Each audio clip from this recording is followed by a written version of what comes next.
Hey everyone, welcome back to my channel. If you're new here, I am Mayene, and this is where we talk about real love, real growth, and how to build relationships that actually last.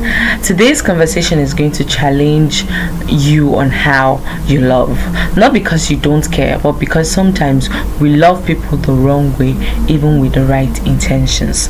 So let me ask, are you loving your partner the way you need, or just the way you know how to? Let's talk about it. Remember, grab that drink and go along with me. And I'm going to be taking this section part by part, and I want you to listen to every details of this section. I'm going to be starting first with self-centered love versus self-aware love. We all give love in the way that feels most natural to us. If you're a gift giver, you probably buy your partner something when you want to show affection.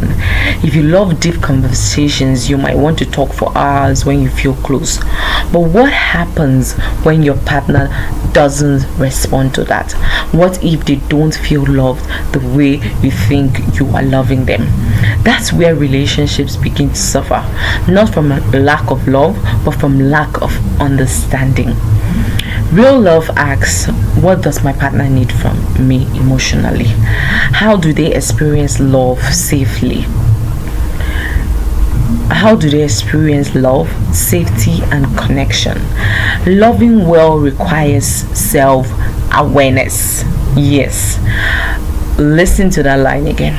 Loving well requires self-awareness. It means shifting from this is what I like to do to this is what helps you feel loved.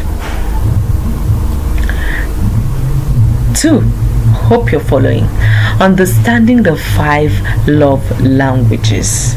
Yes, there are love languages which you need to understand, which most of us miss in our relationship, which causes conflicts and setbacks. Let's break this down with something many of you may have heard of, the 5 love language by Dr. Gary Chapman. Yeah, we all receive love differently, and these love languages give us a framework to understand that. Words of affirmation.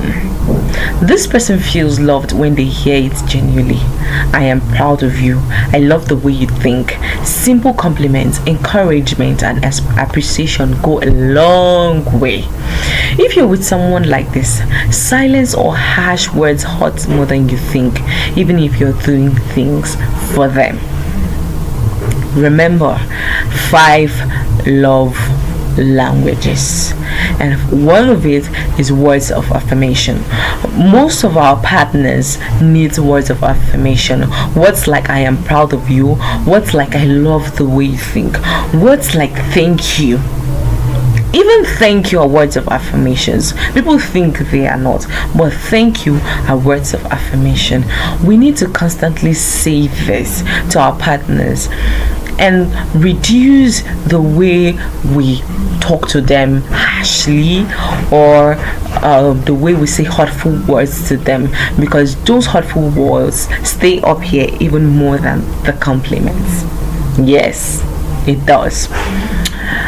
Number 2, 5 love language. Acts of service. For this person, action speaks louder than words. Doing the dishes, picking them up after work, helping them rest. It says, I care about what makes your life easier. If this is their love language, long love letters may not mean as much if you're not showing up practically. I mean, this is practically me, because I need my love to be proved. It needs to be shown. It needs to be put into act.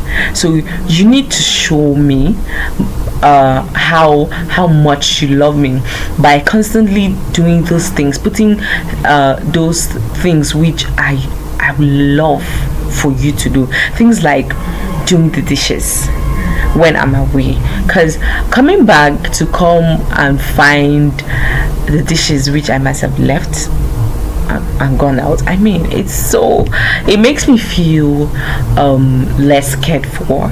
It makes me feel like I am not loved in such a relationship. So please, partners out there, we should learn what type of love language works for our partner. Is it acts of affirmation or is it acts of service? 3, quality time. Most partners miss out on this. They think quality time, they think money can make up for quality time, but it's a lie. Money can make up for quality time. You could spend all you want on your partner, but if you do not spend your time with your partner during that period of spending money with her, you can give your partner millions, but still yet it can't make up for the amount of time that has been lost. Please, partners, we should learn to spend quality time with each other. This person wants your attention, not your presence while you are on your phone.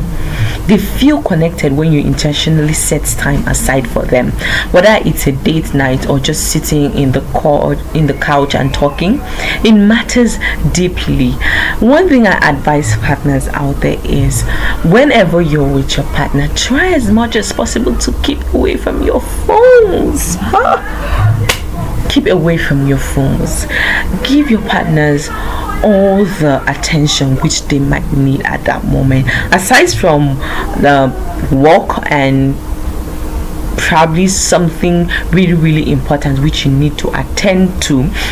I really advise partners to please set aside their phones when they are with each other. It affords you the opportunity to take in every detail of what your partner is discussing with you, her mood as at that time, what is happening with her, how she feels, what she's doing at the moment.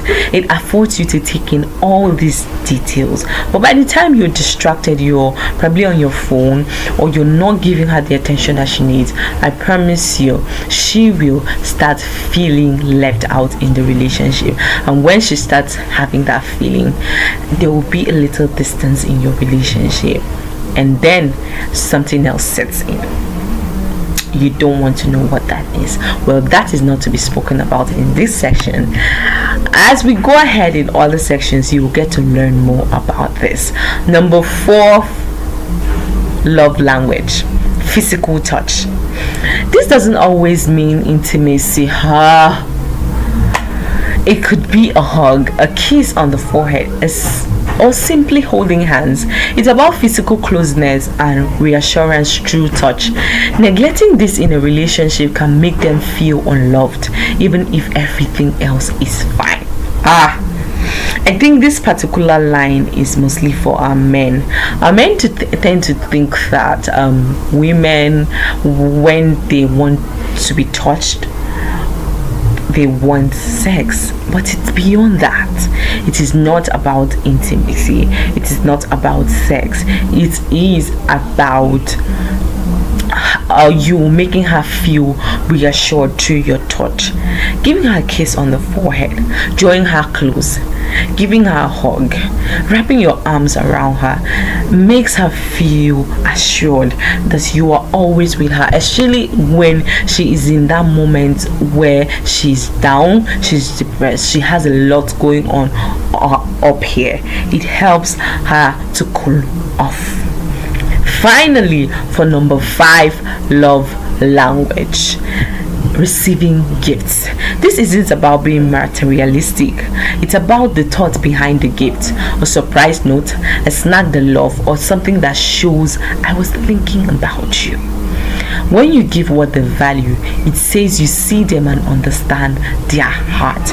Most people think that people who demand for gifts in relationships are materialistic, but no, that's a big lie from the mind and from the society as a whole.